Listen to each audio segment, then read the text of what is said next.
Kamusta mga kababayan?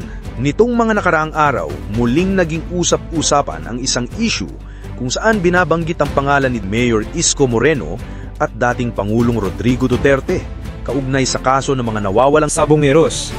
Curious din ba kayo? Naalala ko ang sinabi ni Secretary Boying Rimulya na maaaring ang missing sabongero ay merong koneksyon sa war on drugs na ginanap noong dating administrasyon. Ito po'y ating iimbestigahan ngayon sa ating Quad Committee in the 20th Congress. Sinong nagbigay ng lisensya dyan?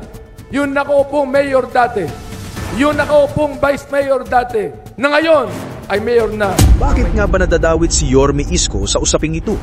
At ang mas nakatawag pansin, ang muling paglabas ng issue ay mula kay Congressman Benny Abante, isang kilalang mambabatas na ilang beses na rin naiugnay sa mga isyung pampulitika sa lungsod ng Maynila.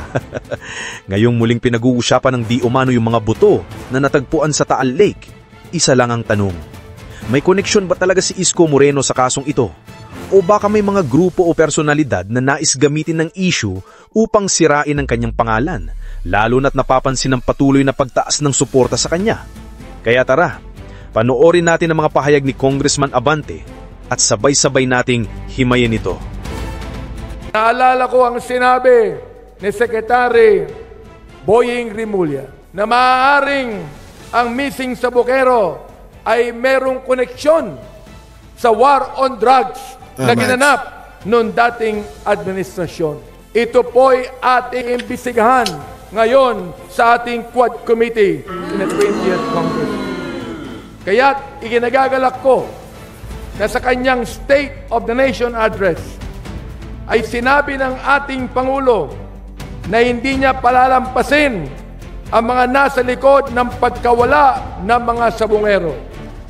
Gusto ko pong sabihin sa inyo, Madam Speaker, na ang representasyong ito ay una na nag-expose dito noong 19th Congress o noong 14th Congress din naman, kung saan makikita po natin na 8 sabongero pa lang ang nawawala. At ilang buwan ay 34 na. Saan po nangyari ito? Ito ay nangyari doon sa aking distrito, sa bayan ng Santa Ana, kung saan pinipigilan po namin ang isang pagpapagawa ng tinatawag ngayong Manila Arena na ang sabi po nila ay gagawin nilang sports complex. Subalit pagkatapos niyan, ginawa yung sabungan.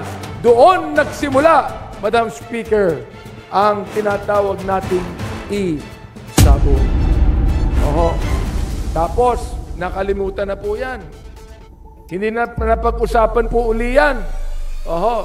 Nagsimula po yan noong dating administrasyon.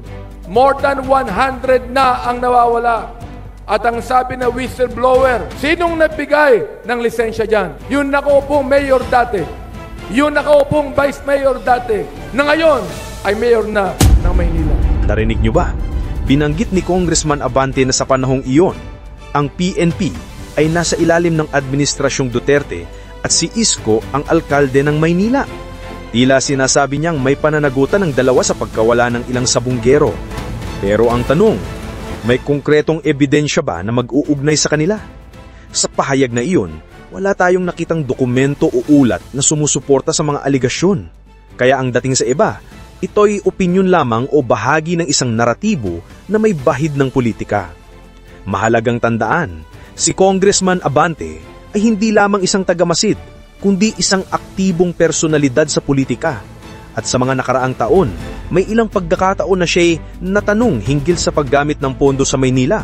Kaya dapat natin ding suriin ang kanyang motibo. Hahabulin, ang sabi niya, at pananagutan natin ang mga utak at mga sangkot, civilian man o opisyal, kahit malakas, mabigat o mayaman, hindi sila mangingibabaw sa batas.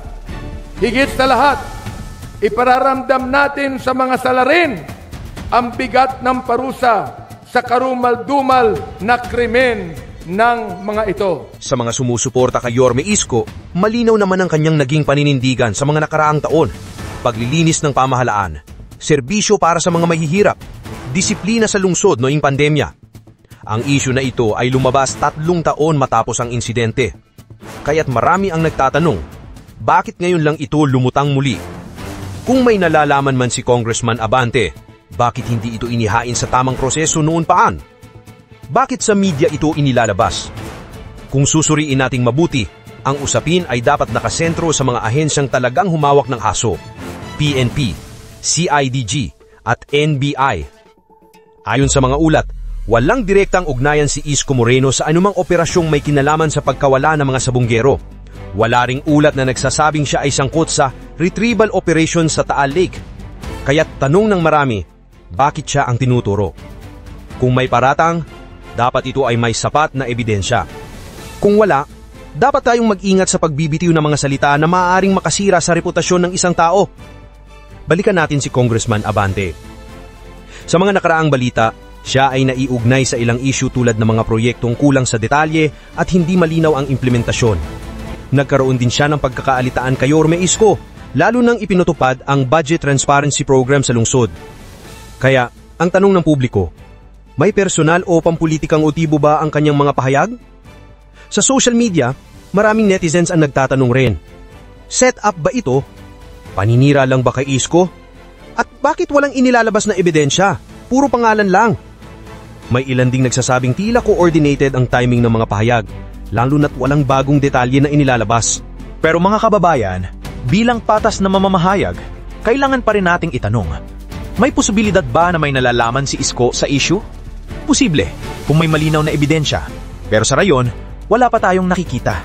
Kaya kung may hawak na impormasyon si Congressman Abante, dapat itong dalhin sa tamang ahensya, hindi lamang sa publiko o media. Ang kailangan natin ay katarungan, hindi politika.